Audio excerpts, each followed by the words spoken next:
Nos acompaña esta mañana Rafael Mezquita, él es consultor independiente y también miembro de la Fundación Omar, para reaccionar y hablar un poco, poner en perspectiva lo que podemos esperar de esta administración, de la cual hay mucha expectativa y dudas. Bienvenido, buenos días. Buenos días. ¿Y qué auguras para esta administración de Donald Trump en base a lo que hemos visto en todos estos 2 años más o menos de campaña y luego de las elecciones?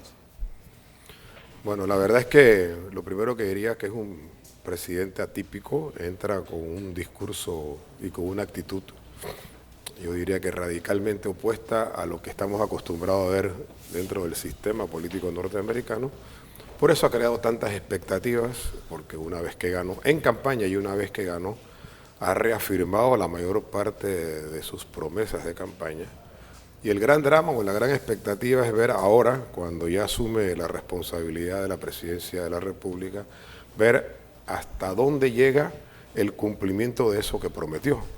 Porque, como usted bien sabe, los Estados Unidos es un país de instituciones, es un país en donde se administra con vasos comunicantes y contrapesos y pesos y contrapesos, claro, la relación del Ejecutivo con el Congreso. Hay un gran balance, hay una democracia institucionalizada por muchos años ya. Obviamente, pero ahí está la gran expectativa. Sin embargo, yo sí quiero resaltar que desde el punto de vista internacional, el señor Trump se ha hecho algunas consideraciones de que si ejecuta su agenda hacia América Latina y sobre todo hacia el mundo, se van a producir unos cambios radicales, sobre todo en el tema del comercio internacional. Ha dicho, por ejemplo, que va a reformar, a discutir, a negociar el Tratado de Libre Comercio entre Canadá, México y los Estados Unidos. ¿Cuál es el futuro de toda esta globalización de la cual se ha hablado y se ha cacareado tanto por los últimos años y todos estos tratados de libre comercio? Realmente, ubiquémonos de que esto viene de la década de los 80, hay un acuerdo que le llaman el Acuerdo de Washington, y como consecuencia de eso el mundo entró en estos tratados de libre comercio.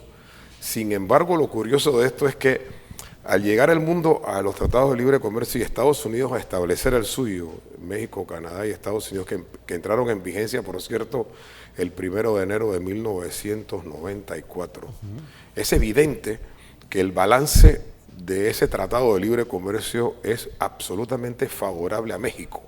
Para que usted tenga una idea, México exporta a los Estados Unidos $1.000 millones diarios.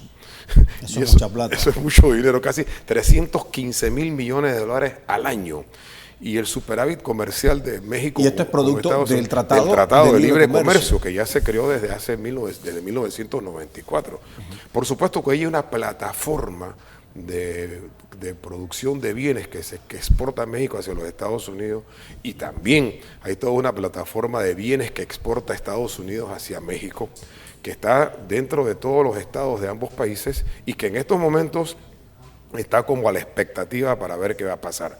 Pero el señor Trump, además de eso, ha hecho algunas señales, ha mandado algunas señales. Por ejemplo, le ha dicho a las empresas mundiales que no metan sus negocios, sus inversiones en México, porque les va a meter un impuesto de importación, sobre todo a la industria automotriz. De hecho, hubo una marca de automóviles que iba a construir una planta recientemente y decidió no hacerlo. Y eso es una señal que ya el Fondo Monetario Internacional en estos días dijo, eso está afectando ya todo el tema de la inversión extranjera en México. Entonces, a donde quiero llegar es que en estos momentos México pareciera que se ha convertido en el enemigo comercial, si se quiere, número 1 del nuevo gobierno de los Estados Unidos. Hay una devaluación ya grande en la moneda mexicana, hay, ya te digo, serios riesgos en cuanto a la inversión extranjera que siga llegando a México. ¿Y esta situación podría afectar al resto de Latinoamérica? O sea, lo que suceda entre México y Estados Unidos. Es la economía más grande de América Latina, pero más que eso, va a afectar también las relaciones entre Estados Unidos y México. Mira, te voy a dar una anécdota breve.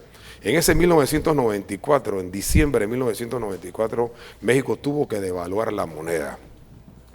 Inmediatamente esa noche, el Fondo Monetario Internacional puso a disposición de México una línea de contingencia de casi 150.000 millones de dólares para evitar el desplome de la economía mexicana.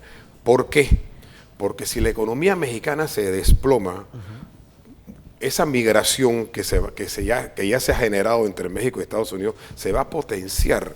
No va a haber muro suficiente para detener a la cantidad de migrantes que allá iba, que van a llegar a los Estados Unidos. Lleva a la otra, porque si Donald Trump aprieta por acá, entonces va a provocar esta migración masiva. Si tú desestabilizas a México, lo que va a generar es una migración más grande de la que hay hoy en día, y lo que va a generar además es que en México tengan vigencia entonces fuerzas políticas contestatarias a los Estados Unidos, como ya en estos momentos están surgiendo. Para que sepamos, el candidato con mejor intención de voto en las elecciones dentro de 2 años en México ya es Andrés Manuel López Obrador. López Obrador, nuevamente. Que es el candidato de la izquierda, que en estos momentos se le abre una gran expectativa, porque la gente visualiza que ese hombre va a tener la capacidad, el discurso y volver al nacionalismo mexicano para enfrentar este tema. O sea, va a tener el temple necesario para enfrentarse a Trump. Así es. Entonces, eso lo definen algunos analistas como la tormenta perfecta. Claro. Ahora, Trump en Estados Unidos y López Obrador volviendo en a Panamá, México.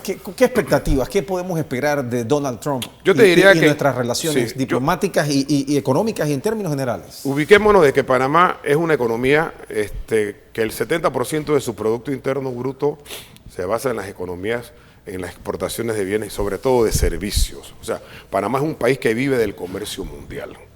Si las políticas proteccionistas de Donald Trump se llevan adelante, no solamente en el Tratado de Libre Comercio, como te hablé, de América del Norte, sino si Trump saca a los Estados Unidos de la comunidad, de la OCDE, si Trump elimina el Tratado de Protección, un tratado de protección del Pacífico que ya se había negociado con Europa, y si Trump lleva adelante esta política de aislamiento y de confrontación con China, eso puede producir un efecto en el comercio internacional, una reducción del comercio internacional.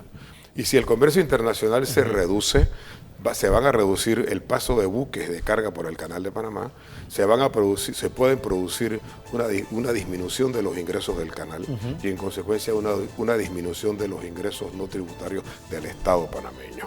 Entonces, ahí hay un riesgo. Claro. Pero por el otro lado, yo te diría que en cuanto al tema del revertir, por ejemplo, el tratado Torrijos-Carter entre Panamá y los Estados Unidos, eso me parece que no va a ser tema de la agenda del señor Trump, como tampoco pareciera ser tema de la agenda del señor Trump el revisar o reformar el tratado de libre comercio entre Panamá y los Estados Unidos, porque este tratado de libre comercio entre Panamá y los Estados Unidos es infinitamente es inferior, muy chiquito, en comparación a lo que tiene con México. Claro. Entonces, ahí los efectos son lo contrario. Ahí yo creo que la economía norteamericana gana un poquitín más que lo que gana la economía panameña. No afectamos de gran manera. En ese sentido yo no lo veo, pero yo sí veo el tema, como te dije, en el comercio internacional. Sí. Y ese comercio internacional no solamente afectaría, digamos, al canal, afectaría también la comunidad marítima, afectaría a los puertos y pudiera afectar también todo lo que significa el hub de servicios Rafael Mezquita, internacionales. antes de que se nos vaya. Sí, señor. ¿Usted piensa que de alguna manera, pues, habría que darle el beneficio de la duda a Donald Trump y ver realmente con lo que viene? ¿O esto ya está marcado cómo va a ser su gobierno? Ya te dije al principio que él tiene una agenda. La va a cumplir. Esa agenda, él va a hacer todo lo posible por cumplirla. Okay.